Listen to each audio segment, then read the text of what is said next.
नमस्कार, मी पंजाब डक. उत्तर महाराष्ट्र विदर्भाकडं आणि उत्तर महाराष्ट्राकडं तुरळक ठिकाणी पावसाची शक्यता आहे, म्हणून हा अंदाज उत्तर महाराष्ट्रातल्या शेतकऱ्यांनी लक्षात घ्यायचा.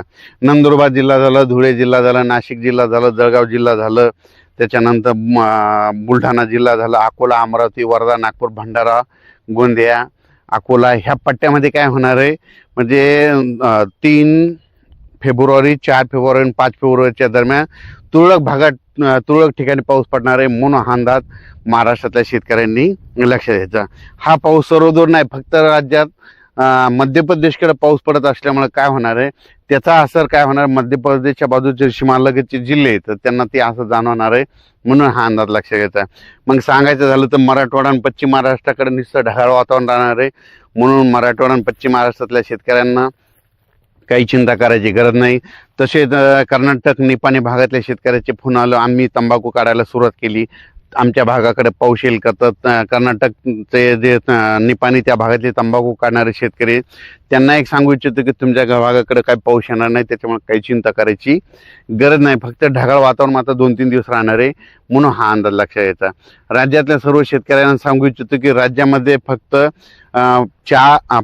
3 फेब्रुवारी, 4 आणि 5 फेब्रुवारी दरम्यानच राज्यात वातावरण खराब राहणार आहे, म्हणून हा अंदाज लक्षात घ्यायचा. त्याच्यानंतर 6-7च्या नंतर राज्यात ऊन वाढत जाणार आहे. 10 तारखेनंतर चांगला असं ऊन तापणार आहे, दिवसा देखील गरमी जाणवणार आहे, म्हणून हा अंदाज सर्व शेतकऱ्यांनी लक्षात घ्यायचा.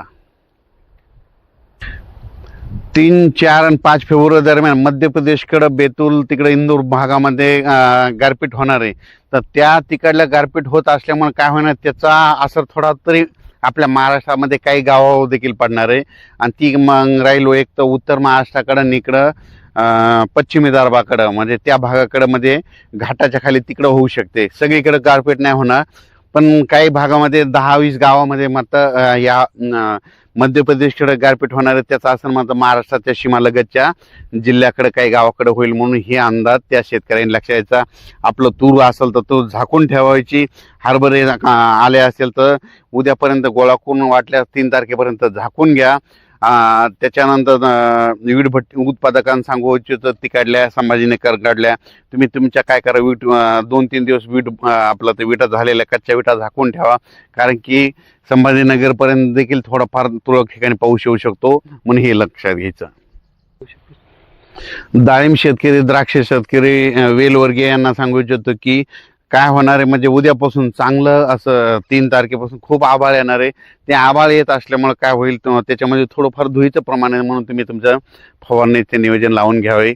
द्राक्ष शेतकऱ्यांनी देखील आपण आपल्या फवारणीचे नियोजन करून घ्यावे, म्हणून हे देखील सर्वांना सांगू इच्छितो. आणि त्याच्यानंतर राज्यात माझं 5 तारखेच्या नंतर परत राज्यामध्ये रात्री 11 ते सकाळी 6 वाजेपर्यंत थंडी राहील, दिवसा ऊन तापत जाईल.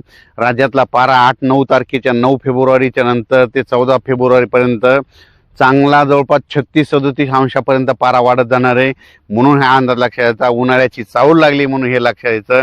त्याच्यानंतर परत एकदा काय होणार आहे, परत एकदा फेब्रुवारी महिन्यात आणखीन एकदा असंच वातावरण तयार होईल, त्याचा मेसेज मी नंतर त्या व्हिडिओमध्ये देणार आहे. धन्यवाद.